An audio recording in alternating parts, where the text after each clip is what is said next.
May isa akong video na ipapakita sa inyo na komento ni Harry Roque, mga kabib. Deadma muli yan. I'm sure naman, deadma lang sila kasi si Maharlika ay talagang hinanapan ng time, ng panahon na talagang she wanted to prove the authenticity of the video, the legitimacy of the video. Ito si Harry Roque. Mga partners, o nga pala, kagabi, nakatanggap ako ng tawag galing kay Maharlika. Abay, lumabas na pala yung written expert opinion na yung Pulboronic video ay unaltered. Ibig sabihin, authentic. Walang ebidensya na may AI, walang ebidensya na merong alteration. At ito'y binigay na isang eksperto na galing mismo sa Los Angeles na film capital of the world. Kaya dahil film capital of the world siya, lahat yung mga magagaling sa mga video analysis narariyan sa Los Angeles. No? Ganun ba? Film capital of the world ang Los Angeles. Nako, mahirap yan. Baka ang sasabihin nila, ano ba yan? Expert ba yan? Ang Pilipinas may NBI. So, ang Pilipinas ang dapat paniwalaan nyo. Nang dahil sa tenga ni ng video, talagang hindi si BBN niya. So, paano yan? Los Angeles pala ang film capital of the world, na kung saan expert sila sa pagsisiyasat sa mga video kung authentic ba ito, may legit ba ito, fake ba ito, edited ba ito, may software bang ginamit para sira ng isang tao. Paano yan? Isa pa po yan na issue na dapat husgahan na naman ng taong bayan ngayon. Marami kasi na naniniwala na, parang tanggap na nila na gumagamit ang presidente, pero siyempre, pinagdududahan pa rin yung video.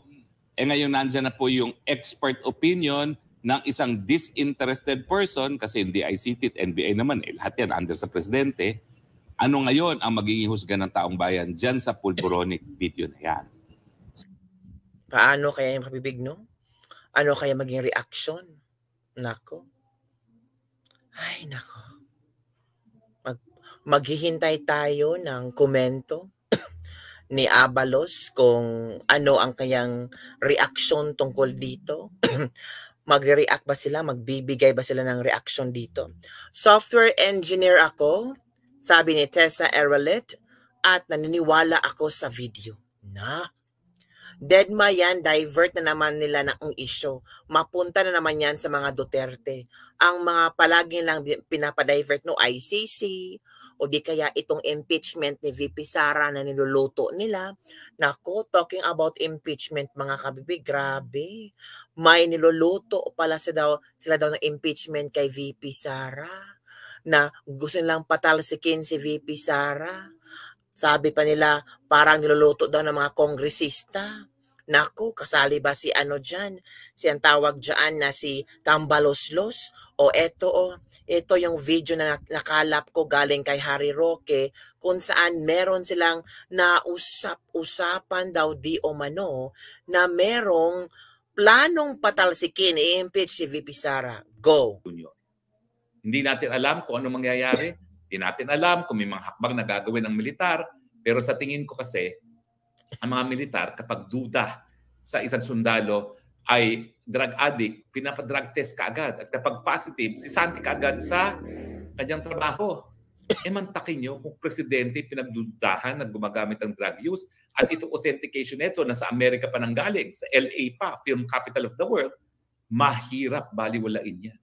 So, hindi natin alam kung anong nasa isipan ng hukbong sandatahan na tinalaga ng ating saligang batas na protektor ng taong bayan. Hindi natin alam kung ano maging reaksyon ng taong bayan dito sa authentication nito. Dati, pinasinungalingan ng gobyerno. Ang ginawa lang naman nila, comparison ng tenga. So, samantalang kami, ang ginawa namin, computer app. Pero itong eksperto nito, iba't ibang test ang ginawa. Sino ngayon na magsasabi na walang siyensya nagsasabi na mukhang authentic nga yung Pulboronic video na yan? At kapag merong banta na ganyan, na talagang hindi tayo sigurado sa pag-iisip ng presidente, kung ikay congressman, isusugal mo ba lahat at i-impeach mo ang vice president na po pwedeng maging presidente? Tingin ko hindi. So tingin ko, bagamat madali makakuha ng numero, hindi ganun kadami ang maglalagda dyan. yung mga veterano, hindi lang yung mga third term, yung mga fourth time, fifth time, sixth time ng mga kongresista, alam nila ang anyo ng politika.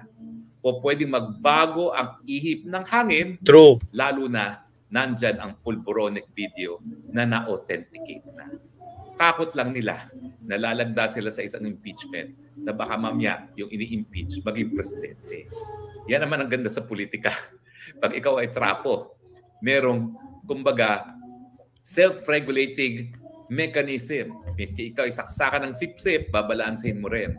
Ganong katagal ba itong maghaharing uri ang aking sinisip-sipan? Sa tingin ko, ang kalkulasyon nila baka hindi rin tagal. At baka nga mahirapan din sila na kunin ang numero miski dyan sa camera. There you go. Sige. Yun ang komento ni Harry Roque. Kapapasok lang na balita, mga kabibig. Nako, eto na. Ito na House of Representatives, 19th Congress, 3rd Regular Session, House Bill number 10744, introduced by Representative Paulo Z. Duterte. Nako, ano ba ang inihahain ni Paulo Duterte, mga kabibig? Eto na. I-share ko sa inyo at i-share mo ito sa mga friends mo na nag-aakalang hindi na talaga nila. Ito na ito na. Ito na, kabibig Introduced by Representative Paulo Z. Duterte, House Bill number 10744. Sabihin ko mandating elected and appointed officials of the public offices, including the President of the Philippines, to undergo random drug testing through hair follicle drug test every 6 months and institutionalizing voluntary random drug testing of candidates for electoral posts within 90 days prior the election day, amending for the purpose Republic Act number 9165 or the Comprehensive Dangerous Drugs Act of 2002. Naku po, nag-file na si Paulo Duterte, si Pulong ng House Bill number 10744 na lahat ng elected and appointed official, hindi lang yung elected pati appointed official ng ating gobyerno ay anong tawag dito? Undergo random drug testing through, hindi ihi-ihi lang, hindi laway-laway lang, hindi lang yung mga tae-tae, kundi through hair follicle drug testing. Nako. Ay nako, ito na. Ito na, magandang balita ito, kabibig. Si Paulo Duterte talagang ang nagpupush ng House Bill na ito. Hello, DJ Richmond Remix. Dapat magkaisa at tumayo na ang sambayanan para hindi na maluluto yung sinasaing ng mga alin ng bangag. Once na magunit ang mga mamayan ay may hilaw na niluto ng mga tambaloslos. Eto na, Noni Kaluwad, salamat sa pag-rush mo, day. Salamat talaga. Wala na silang lusot. Eto na. Wala na silang lusot. Oy, eto na, mga kabibig. As in, si Paulo Duterte na. Oo.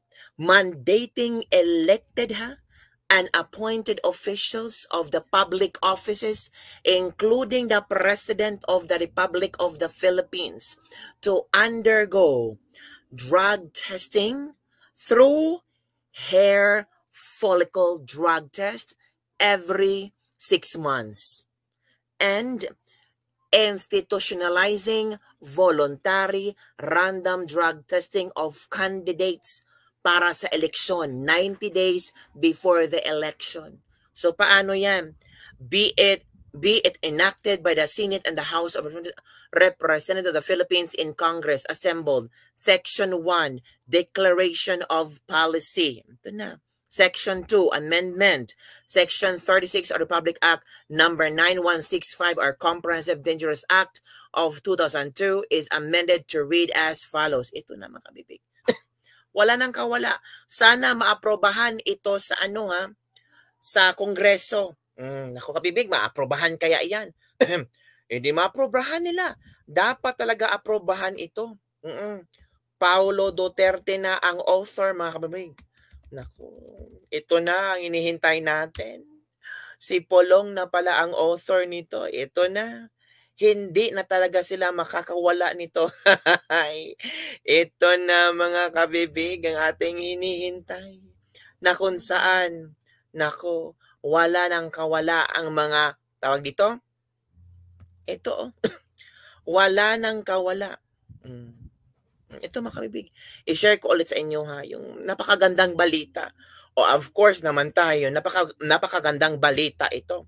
Pag hindi approve yung kabibig, ewan ko ba, nako, dapat i-approve nila ito ha. Dapat para sa sambayan ng Pilipinas, i-approve talaga ito. House Bill 10744. Palakpakan naman ni Paulo Duterte, mga kabibig. Palakpakan. Yan ang Duterte. Magagalit na naman yung mga supporter ni BBM na ano ba yan? Parang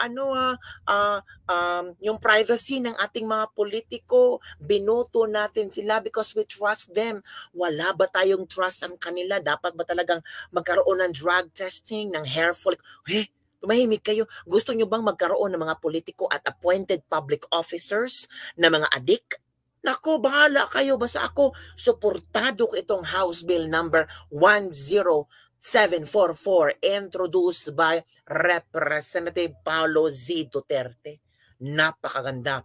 It is the policy of the state to maintain peace and order, protects one's life, liberty, and property, and promote the general welfare of the people. The Constitution also reiterates that the state shall maintain honesty and integrity in the public service, highlighting the importance of accountability of public officers and employees. With high regard to the service equipped with utmost responsibility, integrity, loyalty, and efficiency, actions toward patriotism and justice, and lives with modesty. So, sino kaya ang unang magpa-hair follicle? Comment down below, kabibig. Kaming mga workers, kabibig, every 6 months and medical and drug test Pero sila, hindi Salute to Congressman Paulo Duterte. Kaso medyo mahirapan pumasa kabibig dahil sure ayaw ng mga aliadong tambalos dyan. Anyway, hope and pray. Tayo ang magtutulungan natin si Paulo Duterte. Maybe this is the right time na ang boses natin ay marinig. This is the right time na suportahan natin ang House Bill ni Paulo Duterte. Diba? Para naman tayo, meron tayong mga elected officials and appointed officers na hindi bangag, hindi dictus benedictus, mahirap naman po. Para alam din natin ba yung sino yung tatakbong mga politiko, 90 days before the election ay magpa-drug testing na sila. Hindi ihi-ihi lang ha, kundi hair follicle test. Kabibig, mahal yan? Mahal? Gusto nyo maging politiko, gusto nyo magserbisyo para sa taong bayan, mura lang yan para sa inyo. O yung isiping mahal, ang isipin nyo, you are here to serve us. Ito na Screening test shall be done through hair follicle test, will determine the positive result as well as the type of the drug test, and the confirmatory test shall be done through urine drug test will confirm a positive screening test. Drug test certification issued by accredited drug testing centers shall be valid for 1 year period from the date of issue, which will be used for other purposes. The following shall be subjected to undergo mandatory random drug testing. Ito na. Applicants for driver's license. Ito daw. Officers and employees of public and private offices. So offices and employees of public. So di ba ang presidente, yan?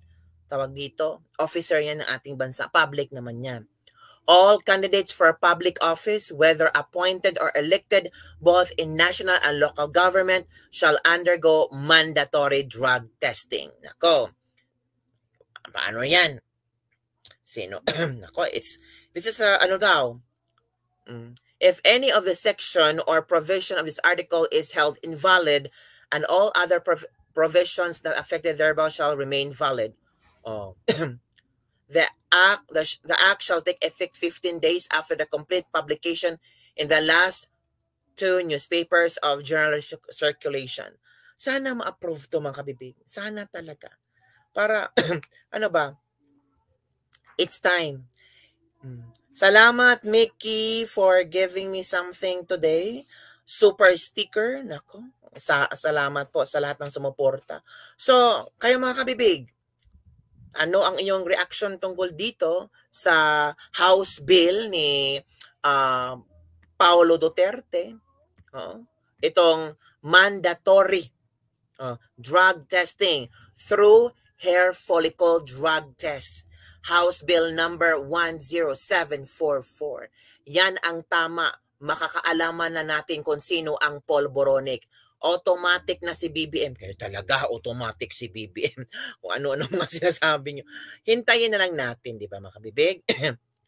It is imperative that the public officials and government employees shall be the very first to uphold such constitutional mandate by submitting themselves towards accountability measures that serve as a tool in addressing the fulfillment of this mandate.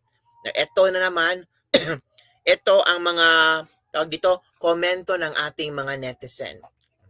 Tama, lahat ng positibo, including President, dapat matanggal. Bawal na ang adik. Congressman, wag yung isama yung kukuha ng driver's license. Pagkapirahan lang ng mga taga-LTO, public worker lang, at mga politiko ang dapat.